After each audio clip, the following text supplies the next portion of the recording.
Fall River, 1892. A quiet town until a hatchet ripped it apart. 32. Unmarried, living under her father's roof. Perfect, they said. But angels can suffocate. Rules about class. Rules about reputation. Rules about what a woman could want. History is a shadow, etched in silence and speculation.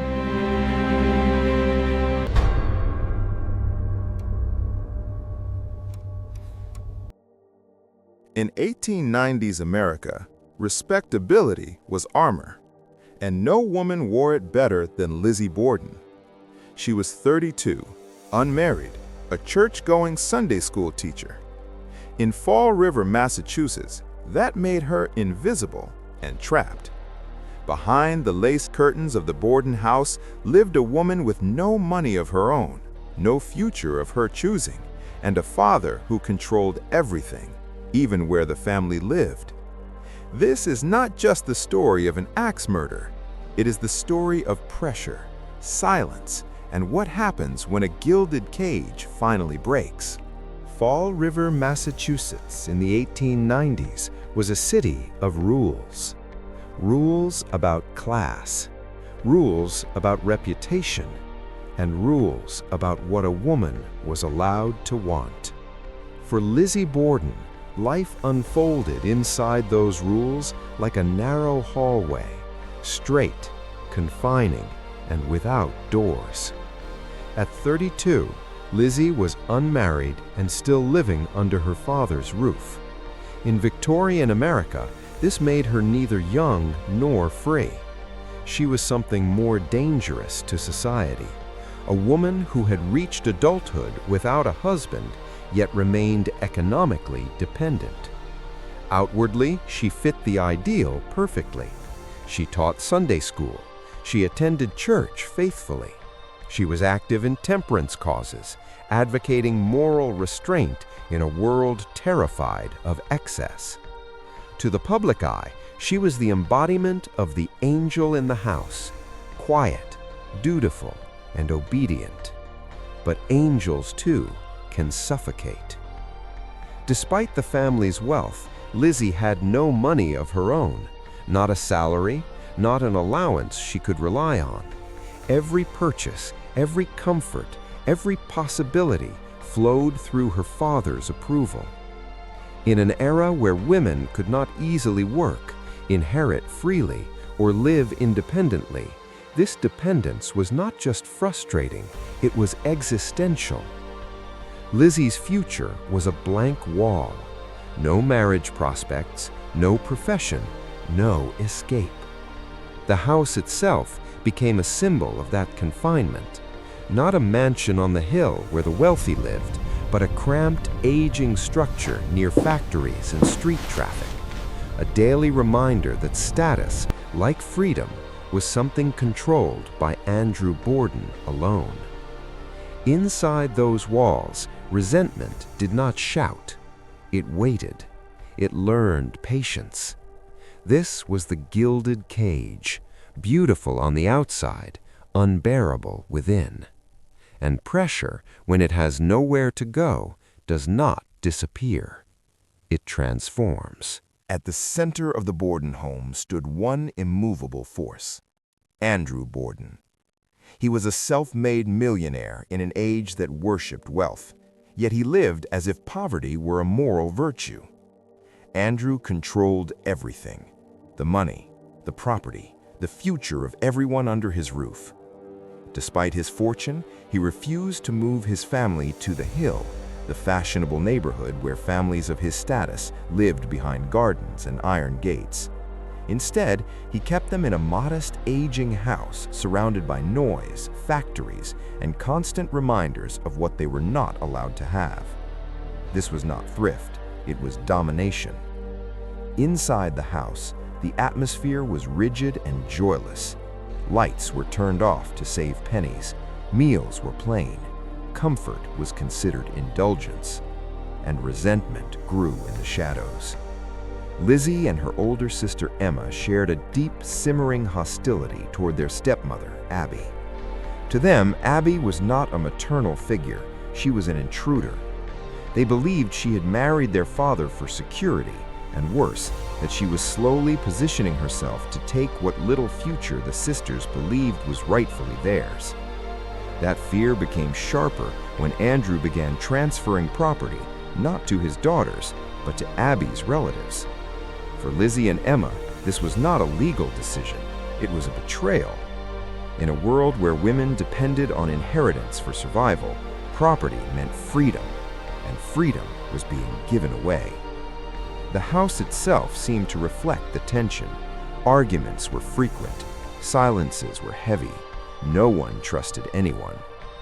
Then came the illness.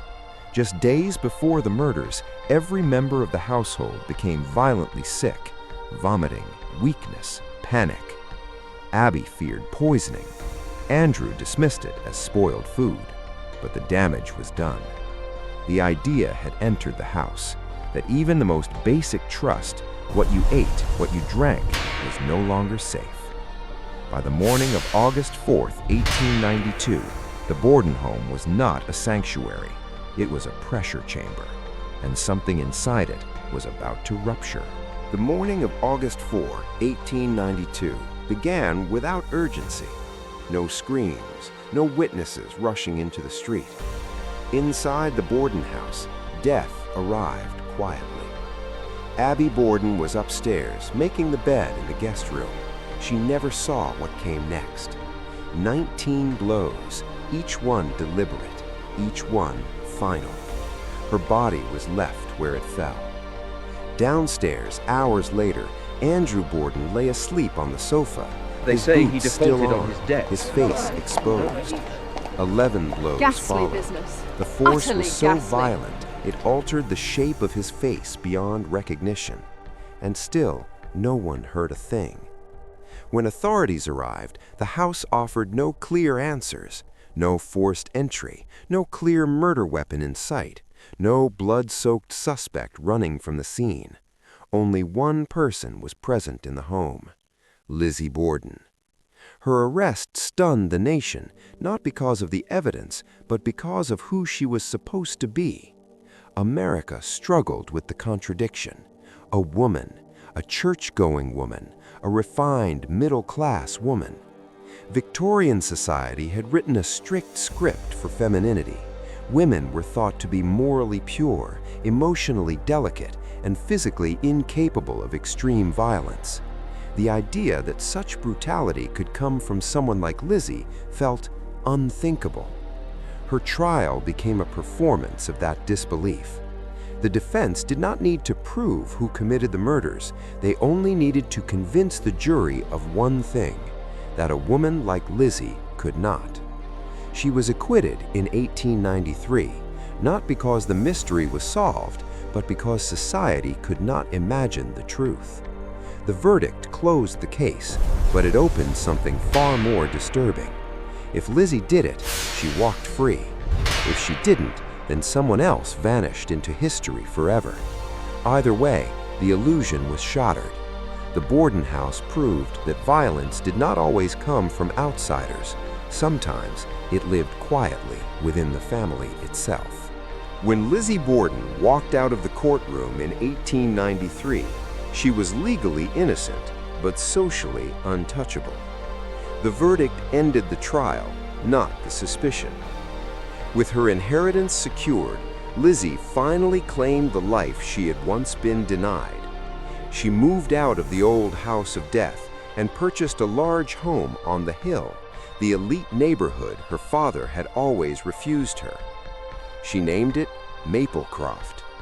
It was everything she had wanted: space, status, independence, and yet it was empty. Fall River society never forgave her. Former friends crossed the street to avoid her. Church doors quietly closed. Invitations stopped coming. She lived among the wealthy, but belonged nowhere. In the years that followed, Lizzie withdrew from public life. She filled her home with animals, books, and theater friends from outside the city, outsiders like herself. To America, She became something far more disturbing than a murderer. She became a question. The case forced the public to confront an uncomfortable truth, that obedience can hide resentment, that silence can mask rage, and that women, confined, controlled, and dismissed, were still human beings capable of rebellion. Whether Lizzie was guilty or not almost became irrelevant. The damage was already done. The illusion of the Victorian household, orderly, moral, safe, had been permanently cracked. Behind lace curtains and polite manners, something darker had been revealed, and America could never fully look at family, gender, and violence the same way again.